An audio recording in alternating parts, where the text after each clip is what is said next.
শুভ সকাল ছাত্রছাত্রীরা। আমি হোপ পলিটেকনিক ইনস্টিটিউট থেকে যে সমস্ত শিক্ষার্থীরা আমাদের দ্বিতীয় সেমিস্টার মেকানিক্যাল ও টেক্সটাইল ডিপার্টমেন্টে অধ্যয়ন করছো, তাদেরকে সোশ্যাল সায়েন্স ক্লাসে স্বাগতম ও শুভেচ্ছা জানাচ্ছি। আশা করছি সকলে ভালো আছো এবং সুস্থ আছো। এজন্য পরম করুণাময় সৃষ্টিকর্তাকে আমরা ধন্যবাদ জানাই। আমরা আজকে যে পার্ট আমরা করব সেটা হচ্ছে আমাদের সোশ্যাল সায়েন্স। আমরা জানি যে 3টে ভাগ রয়েছে, সেই 3টে ভাগের যে ইতিহাস চ্যাপ্টার, সেই ইতিহাস চ্যাপ্টারের পঞ্চম অধ্যায় বঙ্গবন্ধু, মুক্তিযুদ্ধ ও স্বাধীন সার্বভৌম বাংলাদেশ, এই চ্যাপ্টারটি নিয়ে আজকে আমাদের আলোচ্য বিষয়। আমরা আজকে বঙ্গবন্ধুর জীবন ও আদর্শ এই বিষয়টা আলোচনা করব, তারপর যদি সময় থাকে আমরা পড়ে দেখব। আপাতত আমরা এই বঙ্গবন্ধুর জীবন ও আদর্শ এটা নিয়ে শুরু করি। আমরা জানি যে বিশ্বে এমন কিছু মহান নেতা রয়েছে যাদের অবদান কখনো অস্বীকার করা যায় না। তাদের এই অবদানের জন্যই তারা শুধু নিজেদের দেশ না, তারা সকল দেশেই স্বীকৃত, সকল দেশই তার নামটি জানে। তেমনি ব্যক্তির আবির্ভাব ঘটেছিল আমাদের এই বাংলাদেশে, সবুজ শ্যামল সোনার দেশ এই বাংলাদেশে এক নেতা, যিনি ছিলেন এই সবুজ শ্যামলের মধ্যে রক্তিম সূর্যের আভা। আমরা সেই মহান যে ব্যক্তিটি, সেই ব্যক্তিটি আমাদের প্রিয় নেতা। আমরা সকলে জানি আমাদের সর্বকালের সর্বশ্রেষ্ঠ বাঙালি জাতির জনক, বাংলাদেশের স্থপতি বঙ্গবন্ধু শেখ মুজিবুর রহমান, যার নেতৃত্বে পৃথিবীর ইতিহাসে আরও একটি স্বাধীন দেশের জন্ম হয়, যার নাম বাংলাদেশ। আর যার এই সফল নেতৃত্ব দানের মাধ্যমে আমরা এই বাংলাদেশ অর্জন করতে পেরেছি। আমরা আজ আমাদের নিজস্ব ভাষায় কথা বলতে পারছি, দেশের সার্বভৌমত্ব রক্ষা পেয়েছে, যার অক্লান্ত পরিশ্রমে, মেধা মননে এবং নেতৃত্ব ধারায় আমরা আমাদের দেশকে পাকিস্তানের নিকট থেকে দখলমুক্ত করতে পেরেছি। আমরা বাঙালিরা গর্ব করে আমাদের বাংলাদেশ দেশটাকে সগর্বে বলতে পারি। তিনি ছিলেন আমাদের এই জাতির জনক বঙ্গবন্ধু শেখ মুজিবুর রহমান। আর তার জন্যই এই বাংলাদেশ স্থান করেছে বিশ্ব মানচিত্রে লাল সবুজ একটি পতাকা।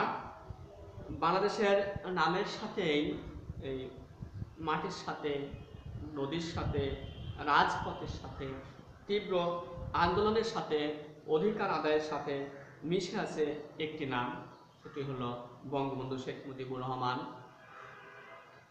তিনি যেমন মিশে আছেন আমাদের হৃদয়ে, তেমনি মিশে আছেন আরও অনেক নেতা, যেমন রাশিয়ার ভ্লাদিমির ইলিচ লেনিন, আমেরিকার আব্রাহাম লিঙ্কন, ভিয়েতনামের হো চি মিন, চীনের মাও সেতুং, তুরস্কের কামাল আতাতুর্ক, যুগোস্লাভিয়ার মার্শাল টিটো, ভারতবর্ষের মহাত্মা গান্ধী, দক্ষিণ আফ্রিকার নেলসন ম্যান্ডেলা, কিউবার ফিদেল কাস্ত্রো, ফিলিস্তিনের ইয়াসির আরাফাত। এই মহান ব্যক্তিরা ইতিহাসের বাঁক ঘুরে ঘুরে কাল কালান্তরে মানুষের চির অবিস্মরণীয় অক্ষয় অমর হয়ে রয়েছেন। তেমনি আমাদের এই মহান নেতা শেখ মুজিবুর রহমান, তিনিও বিশ্বের মধ্যে তার এই নামটি চিরস্মরণীয় করে রাখতে পেরেছেন, বা আমরা রাখছি শুধুমাত্র তার সফল এবং যোগ্য নেতৃত্বের মাধ্যমেই। এই মহান ব্যক্তিটি 1920 সালের 17 মার্চ গোপালগঞ্জ জেলার টুঙ্গিপাড়ায় জন্মগ্রহণ করেন। তার পিতা শেখ লুৎফর রহমান, মা সাহেরা খাতুন। শেখ মুজিবুর রহমান আসলে তিনি যে পরিবারে জন্মগ্রহণ করেছিলেন অতি সাধারণ একটি পরিবার ছিল। শেখ বোরহানউদ্দিন নামে এক ধার্মিক পুরুষ এই বংশের গোড়াপত্তন করেছিলেন বহুদিন পূর্বে। মুজিব শব্দের অর্থ সাড়া দানকারী বা উত্তরদাতা, আর মুজিবুর রহমান অর্থ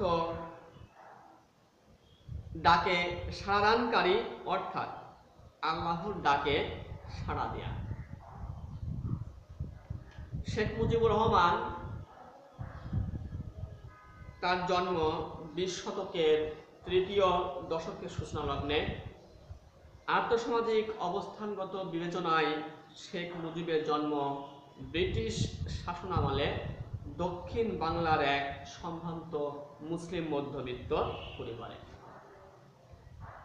এই পরিবারের অষ্টম পূর্বপুরুষ শেখ আব্দুল আওয়াল বৈবাহিক সূত্রে আবদ্ধ হয়ে 1854 সালে টুঙ্গিপাড়ায় স্থায়ীভাবে বসবাস শুরু করেন।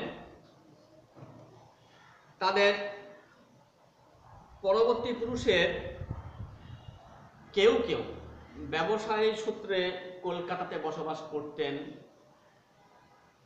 কেউ ভূমি মালিক হয়েছিলেন, কেউ বা ব্যবসায়ী ও ভূমি মালিক দুই ছিলেন।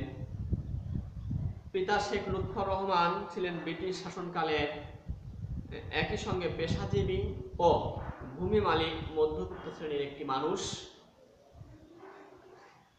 উপমহাদেশে ভারত তখনও উপনিবেশিক। বঙ্গভূমির পদ্মা, মেঘনা, যমুনা, পলিমাটি বিধৌত শস্য শ্যামল তদানীন্তন ফরিদপুর জেলাধীন মহকুমা গোপালগঞ্জের, বর্তমান যে জেলা গোপালগঞ্জ জেলা, তখন ছিল গোপালগঞ্জ মহকুমা। এই মধুমতি নদী তীরবর্তী একটি সাধারণ গ্রাম এই টুঙ্গিপাড়া। শহর থেকে দূরে নিভৃত পল্লীর ছায়া ঢাকা এই টুঙ্গিপাড়া গ্রামে এক সন্ধ্যা রাতে একটি মধ্যবিত্ত মুসলিম পরিবারে গৃহ প্রাঙ্গণ আনন্দ কোলাহলে মুখরিত করে জন্ম নিয়েছিলেন আমাদের এই মহান নেতা। এই দিনটি ছিল আসলে খুবই আনন্দঘন একটা দিন। পৃথিবীর আলোয় দু চোখটা মেলে তাকানোর মুহূর্ত থেকে এই শিশুটিকে তার জনক জননী সানন্দে খোকা নামে ডাকতে শুরু করলেন এবং শৈশব কৈশোরের সাথীরা তাকে সম্বোধন করত মুজিব মুজিব বলে, এবং বড় হলে সহকর্মীরা, বন্ধুরা এবং বয়োজ্যেষ্ঠ কনিষ্ঠরা বলতেন তাকে মুজিব ভাই। শেখ মুজিবুর রহমান মা বাবার দেওয়া পুরো একটি নাম। তিনি বাঙালি জাতির মুক্তি সংগ্রামের নেতা, তিনি বাঙালির সবচেয়ে আপনজন, তিনি বঙ্গবন্ধু, সুন্দরবনের অধিকারী। এই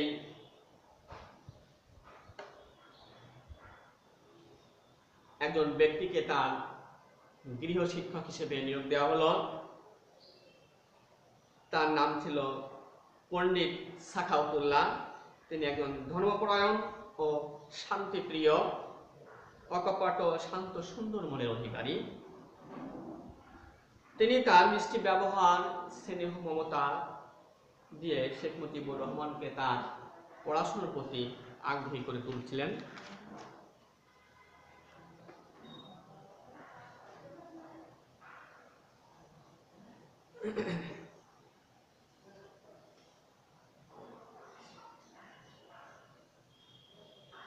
(1937) সালে তিনি তার ওই চোখে যে সমস্যা ছিল, 1934 সালে যে চোখের আক্রমণ হয়, তার জন্য তার শিক্ষা জীবনটা আসলে কিছুদিন স্থগিত থাকে। তারপর উনি 1937 সালে আবার লেখাপড়ায় শুরু করেন গোপালগঞ্জে।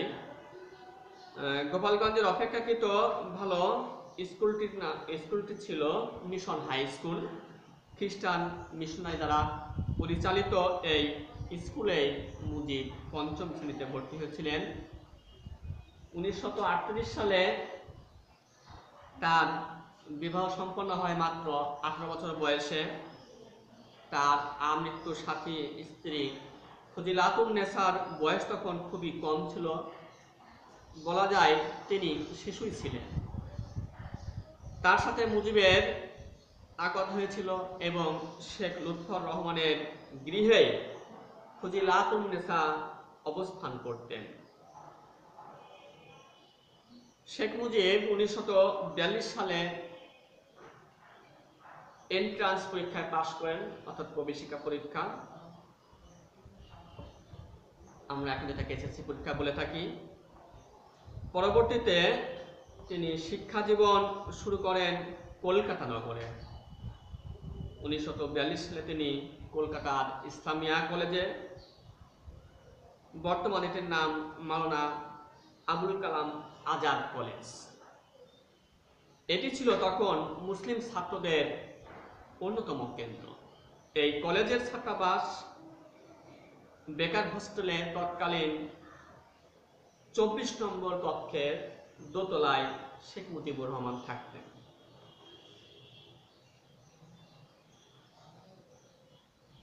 ঢাকা বিশ্ববিদ্যালয়ের আইন বিভাগে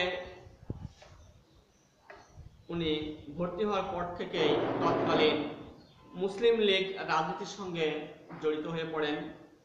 তার এই রাজনীতির পথ ধরে তিনি ছাত্র আন্দোলনে যুক্ত হন। 1948 সালে পূর্ব পাকিস্তানে মুসলিম ছাত্রলীগ গঠিত হয়, আর 1949 সালে আওয়ামী মুসলিম লীগ গঠিত হয়, যার মধ্যে তিনি ছিলেন অন্যতম প্রতিষ্ঠাতা। 1949 সালে ঢাকা বিশ্ববিদ্যালয়ে নিম্ন বেতনভুক্ত কর্মচারীদের সমর্থনে ছাত্র আন্দোলন গড়ে তোলেন। এই আন্দোলনের কারণে শেখ মুজিবুর রহমান ঢাকা বিশ্ববিদ্যালয় থেকে বহিষ্কৃত হন। তার রাজনৈতিক জীবন, বঙ্গবন্ধু শেখ মুজিবুর রহমানের সারা জীবনে ছিল আপসহীন। তিনি কখনো অন্যায়ের বিরুদ্ধে আপোষ করেননি, আর এর জন্য তাকে বারবার কারাবরণ করতে হয়েছে। তিনি 1949 সালের 23শে জুন আওয়ামী মুসলিম লীগের যুগ্ম সম্পাদক নির্বাচিত হন। তার রাজনৈতিক জীবনের প্রভাব 1940 সাল পর্যন্ত মুজিবের রাজনৈতিক কর্মকাণ্ড পরিচয় পাওয়া যায় মূলত স্কুলে লেখাপড়ার ফাঁকে ফাঁকে যেসব ভূমিকা রাখতে তিনি সমর্থ হয়েছিলেন তার মধ্য দিয়ে। এখানে উল্লেখযোগ্য, স্থানীয় নেতৃত্বের বিরোধিতায় 19 বছর বয়সে 1939 সালে একাধিকবার হাজতে যেতে হয় এবং জীবনে প্রথমবার 7 দিন তিনি হাজতবাস করেছিলেন।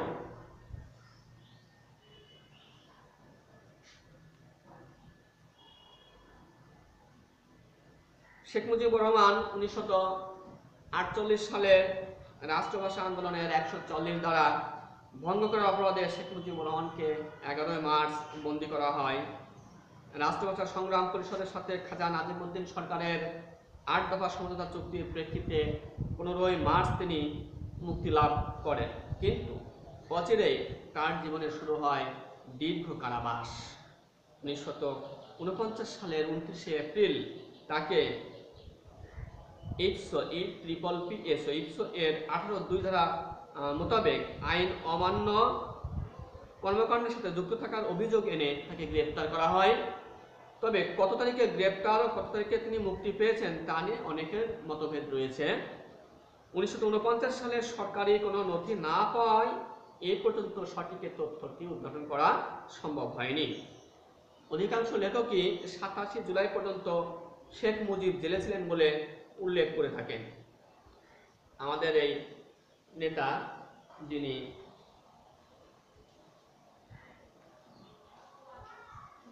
তার এই সফল নেতৃত্বের জন্য জেল খেটেছেন, তবে তিনি কিন্তু পিছিয়ে যাননি। তিনি ঐতিহাসিক 6 দফা আন্দোলন ও আগরতলা মামলা, সেখানেও তার নামটা এসেছিল। তিনি অভিযুক্ত হয়েছিলেন পশ্চিম পাকিস্তানের বেশ কয়েকটি দলের রাজনৈতিক নেতৃবৃন্দের উদ্যোগে লাহোরে সাবেক প্রধানমন্ত্রী চৌধুরী মোহাম্মদ আলীর বাসভবনে 5 ফেব্রুয়ারি একটি জাতীয় সম্মেলন আহ্বান করা হয়। মাওলানা আব্দুর রশিদ তর্কবাগীশ, শেখ মুজিবুর রহমান, তাজউদ্দিন আহমেদ, নুরুল ইসলাম চৌধুরী সহ 10 সদস্যের আওয়ামী লীগ প্রতিনিধি দল এতে যোগদান করেন। শেখ মুজিবুর রহমান উক্ত সম্মেলনের সাবজেক্ট কমিটির সভায় 10 ফেব্রুয়ারি তারিখে 6 দফা উত্থাপন করে পূর্ব বাংলার অর্থনৈতিক, রাজনৈতিক ও সামাজিক সাংস্কৃতিক স্বার্থকে ঊর্ধ্বে তুলে ধরেন।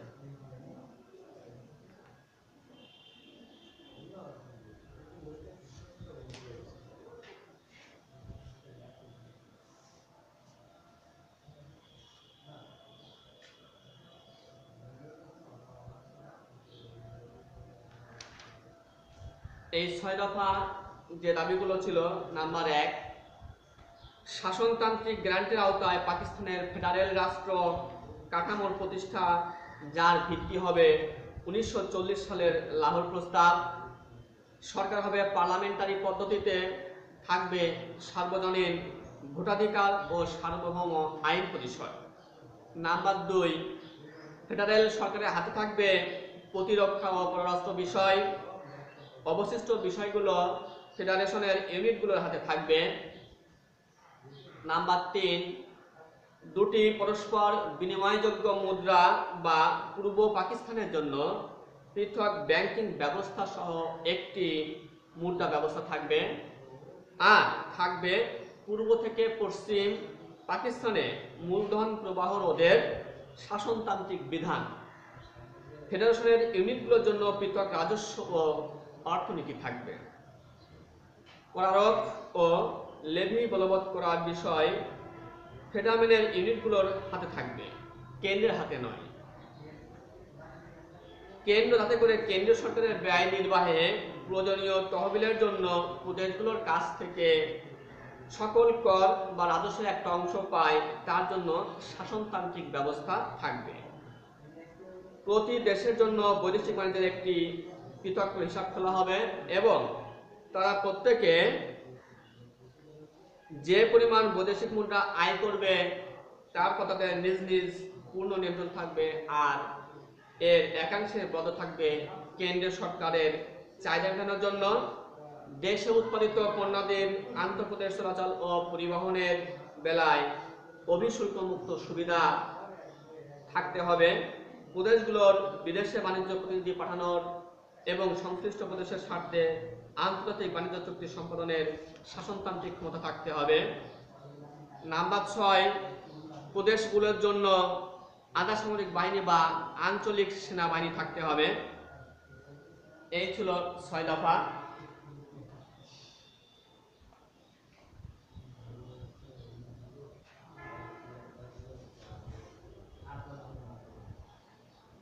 আমাদের এই বঙ্গবন্ধু শেখ মুজিবুর রহমান, তিনি বাঙালি জাতির মুক্তির অন্যতম নায়ক। তিনি অন্যায়ের প্রতিবাদ করার জন্য, লাল সবুজ পতাকা ছিনিয়ে আনার জন্য আমাদের কাছে চিরস্মরণীয়। বঙ্গবন্ধু তার মুজিব শব্দের সার্থক প্রয়োগ করেছেন, কারণ মুজিব শব্দের অর্থ উত্তরদাতা। তেমনি প্রতিটি অন্যায়ের বিরুদ্ধে তিনি তার জবাব দিয়েছেন। বঙ্গবন্ধু সম্পর্কে এক বাক্যে বলা যায়, তিনি না জন্মালে বাঙালি জাতি আজও এই মুক্তি পেত কিনা বা বাংলাদেশ নামক রাষ্ট্রের জন্ম হতো কিনা, এ নিয়ে সন্দেহ রয়েছে। আমরা বাঙালি জাতি তার নিকট চিরকৃতজ্ঞ।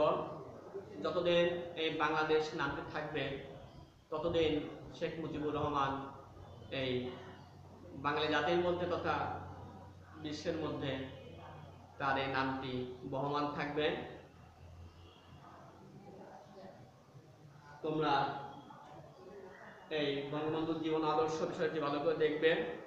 এখান থেকে সংক্ষিপ্ত এবং অতি সংক্ষিপ্ত প্রশ্ন পরীক্ষা আসতে পারে। তাহলে আমি আজকে ক্লাস এ পর্যন্ত শেষ করছি। সকলে ভালো থাকো, সুস্থ থাকো, ধন্যবাদ।